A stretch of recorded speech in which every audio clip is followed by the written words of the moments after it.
Hello, good morning student. आज अपन start करेंगे thyroid ग्रंथि के बारे में। कल अपन ने स्टडी किया था पीयूष ग्रंथि पिट्यूटरी ग्लैंड के बारे में।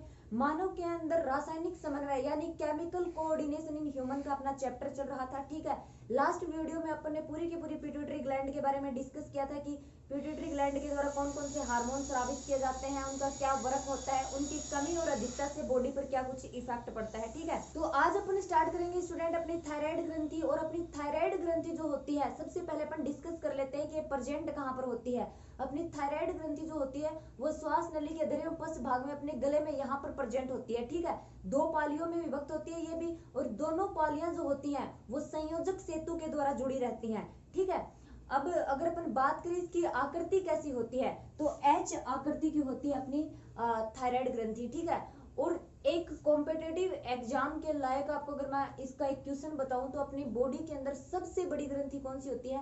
बॉडी के अंदर सबसे बड़ी ग्रंथि जो होती है वो थायराइड ग्रंथि होती है। ठीक है, अगर अपन बात कर ले इसका कलर कैसा होता है, थायराइड ग्रंथि जो होती है ना अपनी, ये थोड़ी पिंकिश कलर की होती है, मतलब थोड़ा गुलाबी गुलाबी सा कलर होता है इसका। अगर अपन बात करें इसकी लंबाई कितनी होती है, तो लंबाई इसकी 5 सेंटीमीटर होती है। ठीक है, लगभग 5 सेंटीमीटर की समथिंग इसकी लंबाई होती है, 3 सेंटीमीटर की समथिंग इसकी चौड़ाई होती है, 25 ग्राम के लगभग क्या होता है इसका वेट होता है, इसका वजन होता है।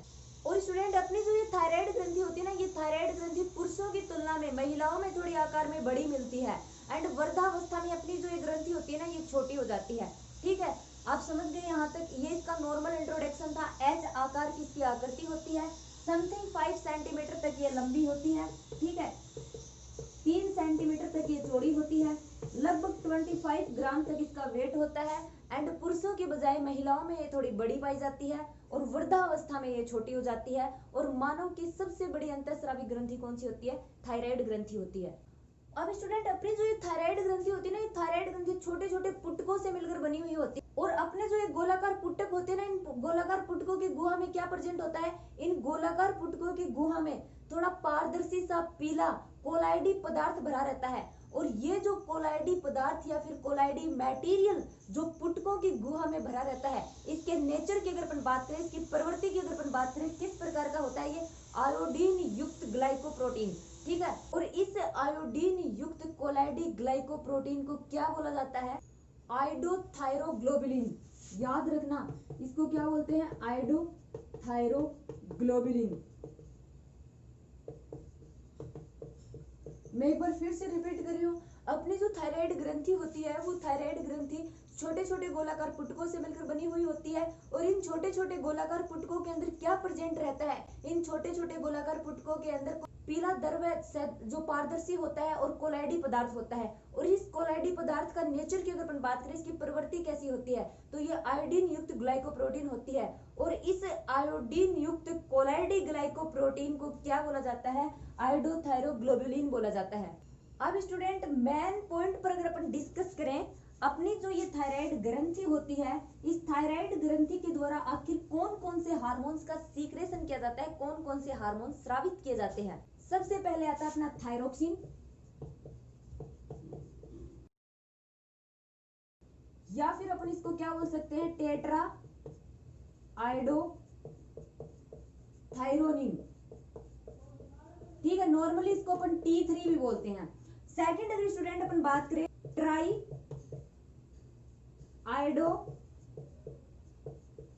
थायरोनिन। ठीक है, मतलब सॉरी, ये अपना T3 है और ये अपना टेट्रा है, तो ये अपना T4 होगा। ओके, ठीक है, ट्राई आइडोथायरोनिन मतलब T3, टेट्रा आइडोथायरोनिन मतलब T4। एंड तीसरा जो हार्मोन इसके द्वारा स्रावित किया जाता है, कैल्सिटोनिन।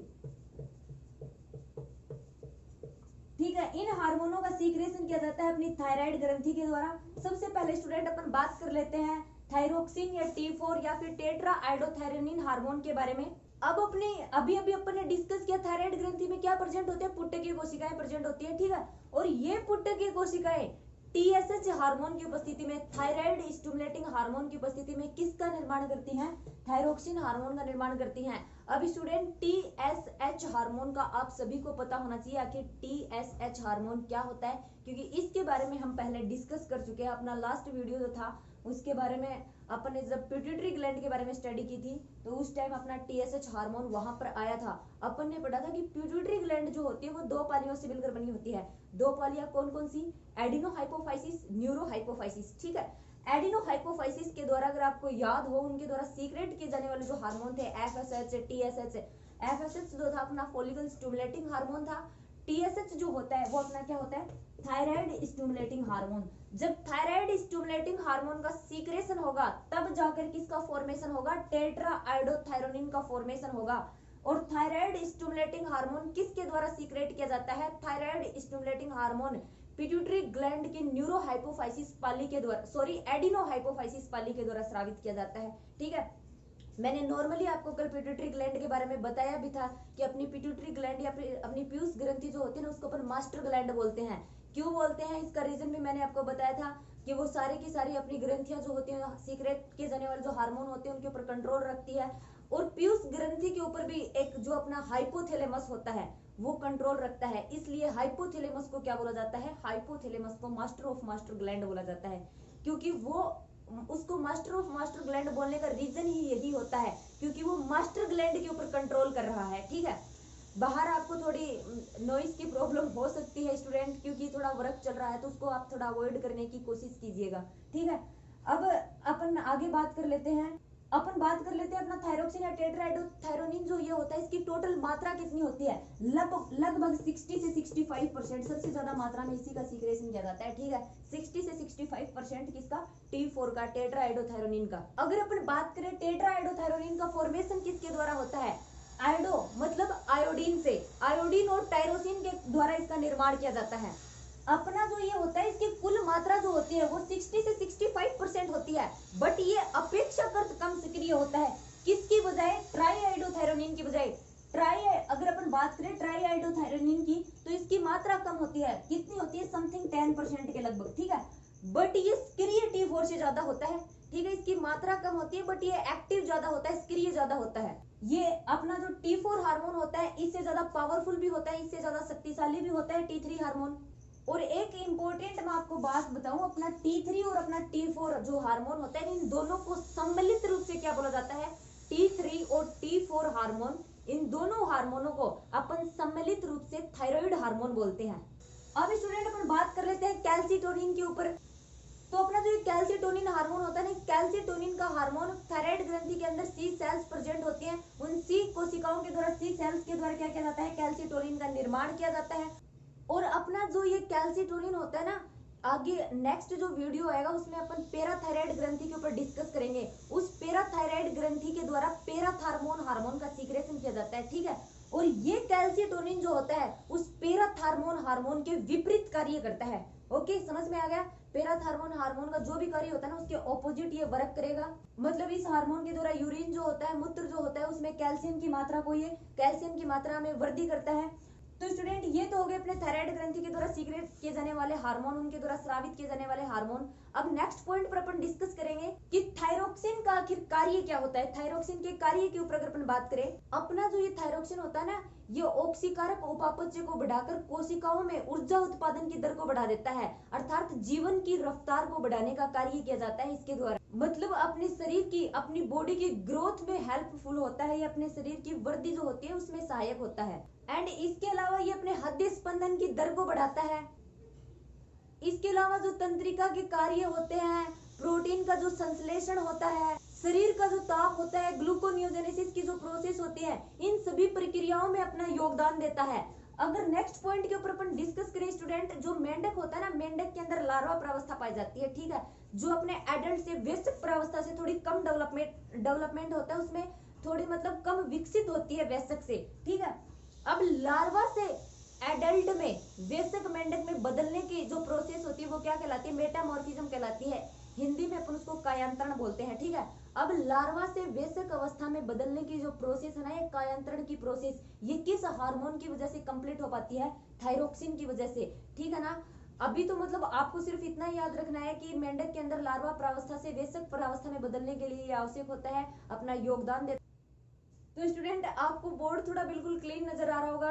पहले का मैंने इसलिए साफ कर दिया था क्योंकि मैंने पूरा का पूरा वीडियो कंप्लीट कर लिया था, थायरोक्सिन हार्मोन के कार्य भी कंप्लीट कर लिए थे, और इनके द्वारा अगर बॉडी के अंदर इनकी मात्रा ज्यादा मात्रा में हो जाती है, अगर थायरोक्सिन हार्मोन की मात्रा कम हो जाती है तो उसका क्या इफेक्ट होता है, कौन कौन से डिसीज से अपन ग्रसित हो जाते हैं, ये सारे के सारे पॉइंट मैंने जो थे वो कंप्लीट कर लिए थे। कंप्लीट करने के बाद में जब मैं अपने मोबाइल के पास में गई तब जाकर मुझे पता चला कि मोबाइल में स्पेस पूरा का पूरा कंप्लीट हो चुका था और आधा वीडियो सेव ही नहीं हुआ। इस वजह से अब जो है जितना सेव हुआ है उससे आगे का अपन दोबारा बना रहे हैं, फिर ये कट एडिट करके जोड़ के फिर एक वीडियो बनाना पड़ेगा इसका, ठीक है। तो स्टूडेंट मेरे ख्याल से अपना जो लास्ट पॉइंट था उसमें अपन डिस्कस कर रहे थे थायरोक्सिन हार्मोन के कार्यों के बारे में, ठीक है। थायरोक्सिन हार्मोन के कार्यों में लास्ट फंक्शन में आपको बता रही थी कि मेंढक के अंदर जो मेटामॉर्फिज्म की प्रोसेस होती है, कायांतरण की जो प्रोसेस होती है, उसमें अपना ये थायरोक्सिन हार्मोन हेल्प करता है, ठीक है। क्लियर यहाँ तक। अब स्टूडेंट थायरोक्सिन हार्मोन के कार्य कंप्लीट हो गए, अपन नेक्स्ट नए टॉपिक पर स्टडी करते हैं। अपनी जो ये थायराइड ग्रंथि होती है ना, इस थायराइड ग्रंथि के द्वारा सीक्रेट किए जाने वाले जो हार्मोन होते हैं, अगर वो ज्यादा मात्रा में स्रावित हो जाते हैं तब अपनी बॉडी पर उस चीज का क्या इफेक्ट पड़ता है, अगर वो कम मात्रा में सीक्रेट होते हैं तब उस चीज का अपनी बॉडी पर क्या इफेक्ट पड़ता है। मतलब नॉर्मली अपन डिस्कस कर रहे हैं थायराइड ग्रंथि से संबंधित जो डिसऑर्डर्स होते हैं, जो रोग होते हैं, उनके बारे में। तो सबसे पहले अपन स्टडी करेंगे जड़ वामनता, आउटू वामनता, या फिर जिसको इंग्लिश में बोलते हैं क्रेटिनिज्म, ओके। आउटू वामनता। एक बात और स्टूडेंट मैं आपको बता देती हूँ, ये जो अपन डिसऑर्डर्स की स्टडी कर रहे हैं ये हार्मोनों के अल्प स्रावण की वजह से है। मतलब अपना जो थायरोक्सिन हार्मोन होता है उस थायरोक्सिन हार्मोन का अगर अल्प स्राव होता है, ओके, थायरोक्सिन के अल्प स्रावण की वजह से होने वाले ये रोग हैं अपने। अल्प स्रावण का मतलब समझते होंगे, जितनी मात्रा में इनका स्राव होना चाहिए उतनी मात्रा में हो नहीं पाता, थोड़ा कम मात्रा में अगर इनका स्रावण होता है तब क्या कुछ चेंजेस आते हैं बॉडी के अंदर, उस चीज के बारे में अपन डिस्कस कर रहे हैं। तो आउटू वामनता या जड़ वामनता, या फिर इंग्लिश में क्रेटिनिज्म बोलते हैं इसको। अब इस कंडीशन में क्या होता है स्टूडेंट, जब अपन बाल्यावस्था में होते हैं, बचपन अवस्था में होते हैं, तब क्या होता है अगर इस हार्मोन की कमी हो जाती है ना, तो बच्चों का शरीर जो होता है वो थोड़ा बेडोल सा हो जाता है, वो मेंटली उतने डेवलप भी नहीं हो पाते हैं, मतलब उनका मानसिक विकास भी रुक जाता है, उनका शारीरिक विकास भी रुक जाता है। और इस प्रकार के जो बच्चे होते हैं उनको क्या बोला जाता है, उनको क्रेटिन्स बोला जाता है, ठीक है। आप ये समझ गए होंगे क्रेटिनिज्म या फिर आउटू वामनता, जड़ वामनता क्या होती है। बाल्यावस्था में, बचपन अवस्था में जब अगर अपने थायरोक्सिन हार्मोन का कम मात्रा में सीक्रेशन होता है तो उस कंडीशन में क्या होता है, जो बच्चे होते हैं उनका मेंटली और शारीरिक रूप से वो इतने डेवलप नहीं हो पाते हैं, बेडोल सा उनका शरीर हो जाता है, और उनके बॉडी के अंदर जो रिप्रोडक्टिव ऑर्गन होते हैं ना, जो जननांग होते हैं, वो भी विकसित नहीं हो पाते हैं। ऐसे बच्चों को क्रेटिन्स बोला जाता है, ये थायरोक्सिन के अल्प स्रावण की वजह से होता है। सेकंड अपन डिस्कस करते हैं आउटू अल्पक्रियता या मिक्सिडिमा। बहुत इंपॉर्टेंट है भाई स्टूडेंट, मैं आपको पहले बता देती हूँ ये बात। कोई भी एक डिसऑर्डर, कोई भी एक चीज, या फिर आपसे डायरेक्ट पूछ लेंगे क्रेटिन्स क्या होते हैं, क्रेटिनिज्म क्या होती है, मिक्सिडिमा क्या होती है, कोई भी एक डिसऑर्डर आपसे 1 नंबर में 2 नंबर में पूछ सकते हैं। तो सारे के सारे पॉइंट आपको अच्छे से स्टडी करने हैं। अब ये आउटू अल्पक्रियता या मिक्सिडिमा रोग है ना, ये बाल्यावस्था में होता है लेकिन ये प्रौढ़ अवस्था में होता है, ये मेन डिफरेंस होता है। ये जो अपनी आउटू अल्पक्रियता या मिक्सिडिमा जो होती है, ये प्रौढ़ अवस्था में थायरोक्सिन हार्मोन की कमी से होने वाला एक डिसऑर्डर होता है। और इसमें होता क्या है, जड़ वामनता के साथ जो अपनी त्वचा होती है, स्किन जो होती है वो मोटी हो जाती है, याददाश्त अपनी कमजोर हो जाती है, बाल जो होते हैं वो झड़ना स्टार्ट हो जाते हैं, एंड अपनी स्किन जो होती है वो थोड़ी येलो हो जाती है, पीली हो जाती है, ठीक है, वो होता है मिक्सिडिमा। अब मिक्सिडिमा के बाद में स्टूडेंट थर्ड आता है अपना सामान्य घेंगा, जिसको गलगंड भी बोला जाता है या फिर उसको गोइटर भी बोलते हैं।